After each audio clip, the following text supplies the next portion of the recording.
Picture this. It's the middle of the night in a hospital break room somewhere in the Middle East, and a Filipina nurse is on her 15-minute break, phone propped against a vending machine, watching a grainy live stream instead of closing her eyes. 12 time zones away, on grass in Berlin, a 21-year-old from Quezon City is serving out a match against the second-best women's tennis player alive. The nurse doesn't say anything. She just watches. And here's the part that doesn't make sense on paper. This player isn't a Grand Slam champion. She isn't even a top 20 name yet. And still, right now, she might be the single most watched athlete in the entire Filipino world. Let's go back to where this really starts. On June 18, 2026, in her tournament debut at the Berlin Open, Alex Eala walked onto the court against world number 2, Elena Rybakina, and beat her in straight sets, 7-5, 6-4. It was her 5th career win over a top 10 player. She admitted afterward, in a quiet, almost stunned on-court interview, that she was still shaking, and had been shaking on match point too. Sit with that. A 21-year-old seconds after toppling one of the most feared servers in the sport, and her hands hadn't stopped trembling.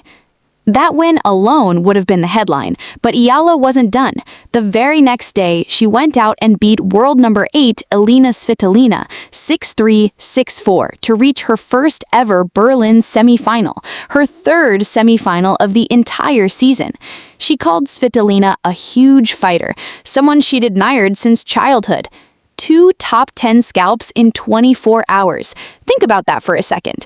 There are players who go entire careers without a single win like that. Eala collected 2 of them on back-to-back afternoons, on a surface, grass, that 3 years earlier almost nobody outside Manila would have guessed she'd ever be dangerous on. Rewind just a little further, and the pattern gets even harder to explain away as luck. A little over a year earlier, at the 2025 Miami Open, an unranked wildcard from the Philippines walked through the draw of one of the sport's 5 biggest tournaments and beat 2 Grand Slam champions back-to-back, Madison Keys and Iga Swiatek, to become the first Filipina in history to reach a WTA 1000 semifinal. Weeks later, at the U.S. Open, she became the first Filipino to win a Grand Slam main draw match in the Open era, defeating Denmark's Clara Tauson. Each of those results, on its own, would have been the biggest story of a career. For Eala, they were simply the steps before the next ones. She'd eventually fall to Linda Noskova in the semifinal, 6-2, 6-4. But by then, the number that mattered had already changed. That result pushed Eala to a new career-high ranking of number 30, officially making her the highest-ranked Filipino in the history of the WTA Tour, man or woman, in the Open era. Just months earlier, in March, she'd already broken new ground at number 29. Rewind further, and the scale of the climb gets almost hard to believe. At this exact point in the calendar in 2025, Eala was ranked outside the world's top 140. In roughly a year, here's where the story turns from impressive to historic.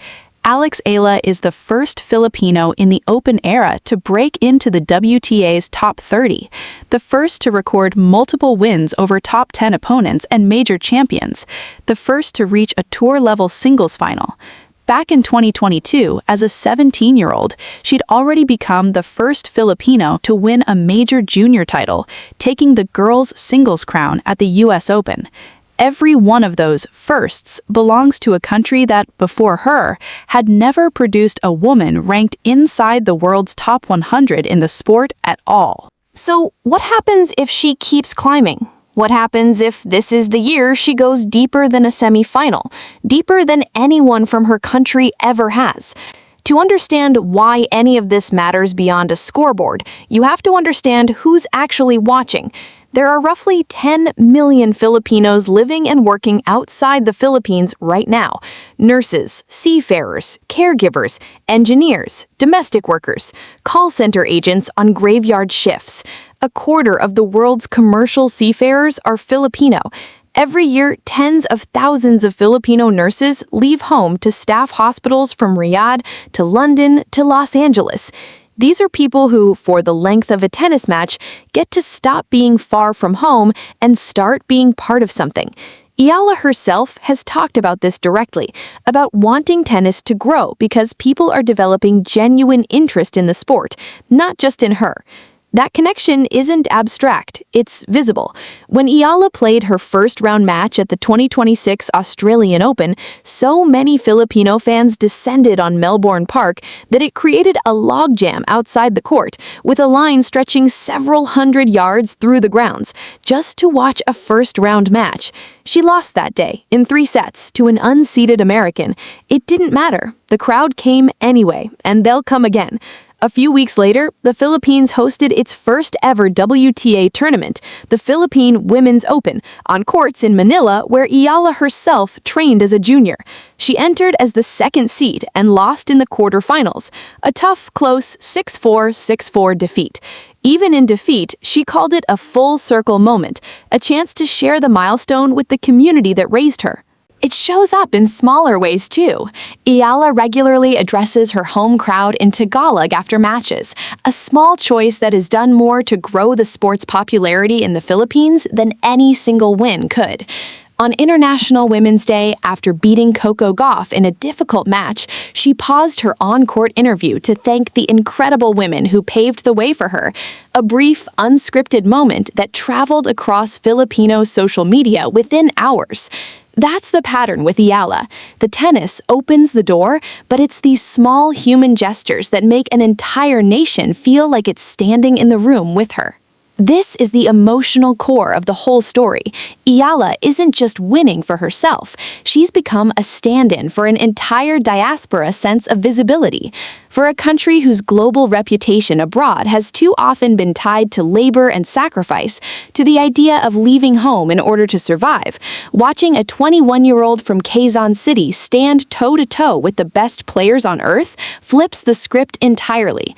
She's not there because she had to leave. She's there because she's good enough to belong. And that belief costs something real. Fans have rearranged shifts around match times that fall at 3 or 4 in the morning their local time. Families have pooled savings to fly to Melbourne, to London, to wherever the draw takes her, on nothing but faith that a first-round appearance is worth the airfare. Watch parties form in living rooms across Riyadh, Hong Kong, Dubai, and Los Angeles. People who've never met gathering around one screen because the person on it feels like theirs. That's not casual fandom. That's belief with a price tag attached, paid gladly, over and over.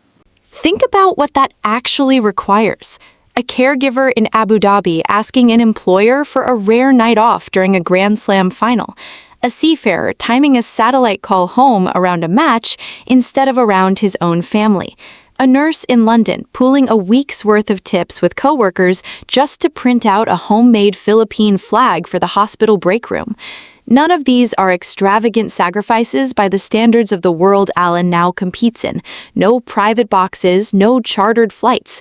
They're small, quiet ones, made by people who have very little slack in their lives to begin with, spent anyway because watching her win feels like winning something themselves.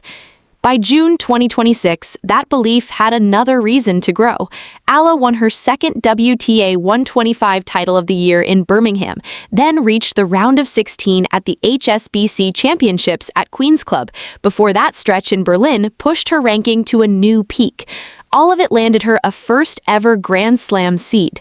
At Wimbledon, the tournament she has called her favorite, Eala will enter as the 29th seed. It's the first time in her career she's been seeded at a major, and it means officials, scheduling teams, and broadcasters are all recalibrating around a name that 3 years ago would have needed a qualifying wild card just to get on site. Her opening match is set against Mexico's Renata Zarazua, with the winner potentially facing Serena Williams in the second round, a matchup that alone could break Filipino streaming records twice over. You can feel the shift building before it even happens. Courts get reassigned toward bigger arenas when her matches are announced. Broadcast schedules bend around Manila time zones that most global tournaments never used to think about. Merchandise stalls at away tournaments start stocking Philippine flags they didn't carry the year before. None of this is manufactured hype. It's officials and organizers responding in real time to a crowd that keeps showing up bigger than expected. Ella herself seems to understand exactly what stage of the climb she's on. Talking about facing bigger, more powerful opponents on tour, she once said that everything she does is to prepare herself for those players. A small admission that reveals just how deliberately she's building toward moments like this one, rather than simply riding a hot streak. She trains at the Rafael Nadal Academy in Spain, sharpening the layers of her game that don't show up on a stat sheet. The return of serve that's already rated among the best on tour, the front foot aggression that gives bigger hitters no rhythm to settle into, the composure that let a shaking 21-year-old still close out a match against the world number 2. None of it happened by accident. All of it was aimed, quietly, at exactly this Wimbledon. Back to that nurse in the break room. Somewhere tonight or tomorrow night, there will be another one just like her. A caregiver in Dubai, a seafarer somewhere in the middle of the Pacific with a satellite signal just strong enough to load a stream. A student in Vancouver, skipping sleep before an 8 a.m. class. You can hear it in the group chats that light up the second a match point is saved. You can feel it in the flags that appear, seemingly out of nowhere, in stadium sections that shouldn't have any Filipino fans at all, but somehow always do. For a few hours, distance stops mattering. The ocean between them and home gets a little smaller because someone who sounds like them, who grew up praying in the same language, is standing on the biggest courts in the world and refusing to blink. She's not done yet. Nobody who has watched Alex Eala's rise this closely believes she is.